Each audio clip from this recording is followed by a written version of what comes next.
What is going on, viewers of YouTube? Sensible here, guys. My review of the Hot Toys Sideshow exclusive Iron Man Mark 36 Peacemaker Armor 1/6 scale collectible figure. Checking out the packaging is absolutely beautiful. It does say Mark 36 on the side here. It does have the Sideshow collectibles sticker. It does say Mark 36.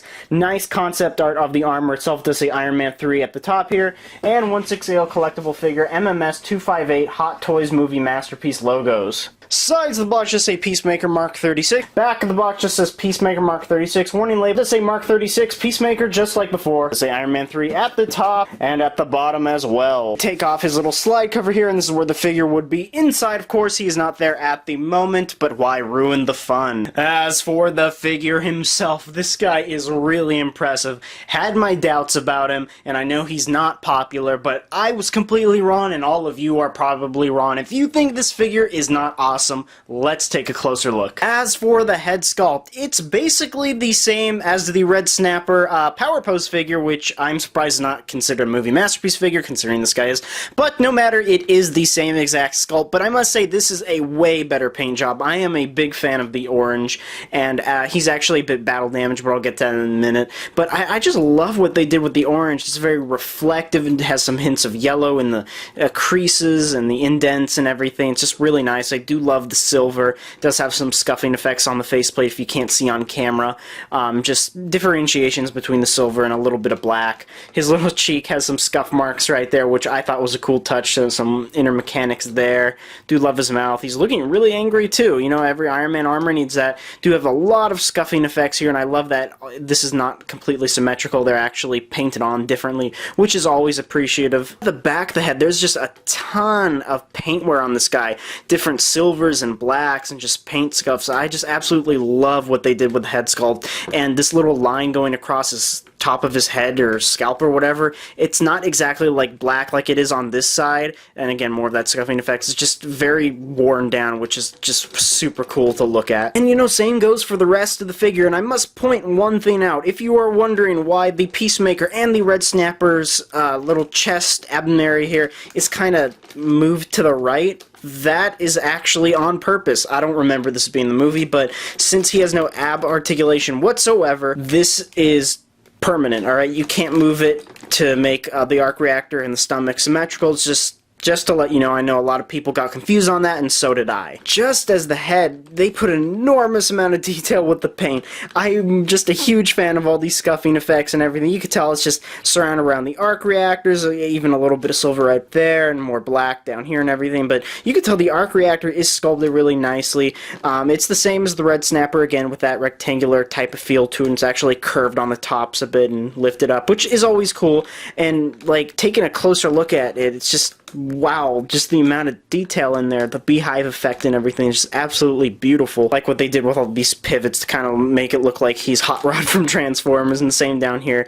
Really reminiscent of Hot Rod and Ironmonger at that, and again, it would be cooler if the abdomen could move so then the pivots can like shift and rotate and everything, but it's still okay, and I do like all the silver bits, amount of detail, especially what they put in the underarm and everything. You can tell they sculpted a lot of detail with the silver bits under the arm there, which is surprising. And I do love what they did with the spinal area. It's just nice. And you know, this is actually a thruster. He's in the movie for a second. You can tell there's you know, I guess flames coming out of there, which makes sense. You could tell that there's a lot, not only scuffing effects, but it's like the paint and the armor is just burnt a little bit, which, you know, makes sense. It is the back, everything's curved, so it would point towards the armor. The arms are actually a combination of 3 different armors. This little shoulder piece is Red Snapper, obviously. This little upper arm piece is actually the Mark 7, and down here, along with the hands, is the Heartbreaker armor. And as far as the legs go, there's a lot of detail in the knees and the feet, which I'll get to in a second. And again,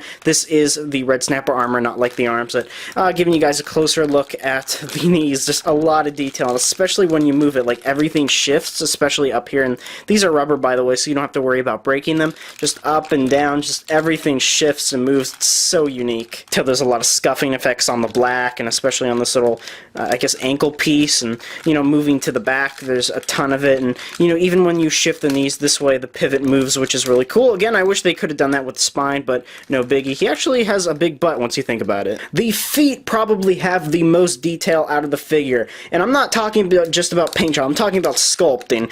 They put in wires and pivots and all this extra just goodiness, which I absolutely love, and when you move it, it's just looks so beautiful. And I know nothing shifts or anything because it doesn't have a toe articulation, but it's just so cool, especially from the front, again with that scuffing detail right here on this little orange piece. Just looks absolutely stunning. And same with the bottom of the feet, there's a lot of paint wear. As for articulation, this guy does have a ton, just like the rest of the Movie Masterpiece series.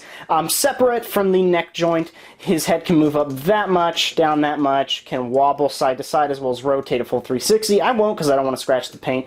As far as his neck goes, can go that much, back that much, side to side, and again with the 360. His arms do have a ton, especially compared to the Red Snapper, who has the giant little cylinder thingies. Can rotate that much up, back that much, up and down. Does have the bicep rotation, 2 joints at the elbow, which is always nice. He does have a full rotation and wobbleness at the wrist, and the individual finger articulation, which I did put on because this is considered an accessory. Again, he has no waist articulation, unfortunately, but as far as his legs go, if you do shift these panels down, it can go up that much, back that much, can not do the splits at all. He has kind of a joint at the knee. Again, he's a really chunky figure, so you're not going to get a 90-degree angle.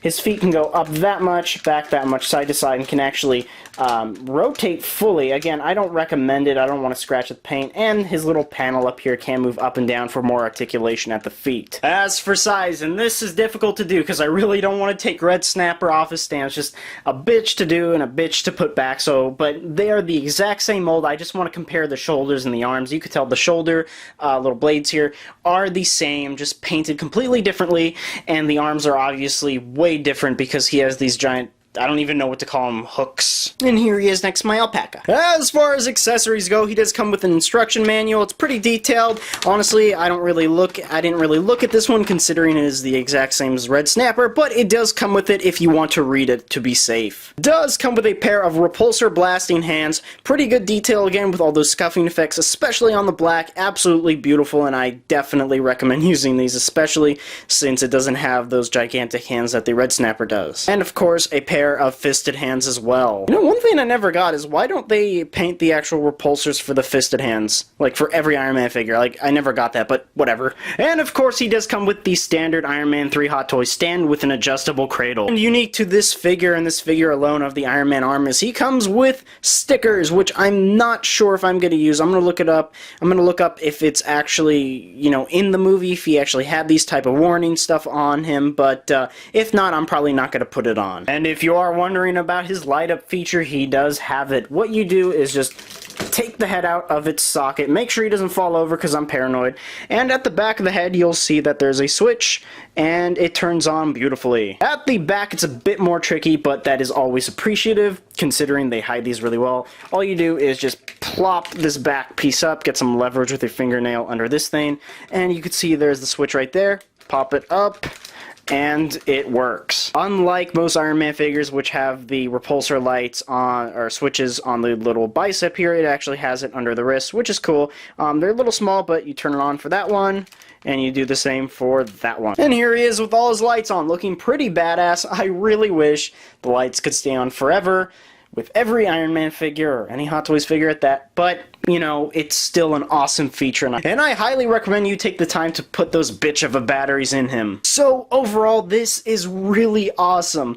This guy, I'm pretty sure, is still available on SideshowCollectibles.com. Not promoting anything, but he is really not high on the market. I mean, I honestly expected this guy would be, you know, like a Python armor, really valuable, but he wasn't, which is good because I highly recommend you go and pick this guy up because he is one of the more unique armors of the series for Iron Man 3 so far. And with that said, people, if you did enjoy this video, please like, subscribe, comment, do whatever you viewers do on a daily basis, and I will see you guys in my next video.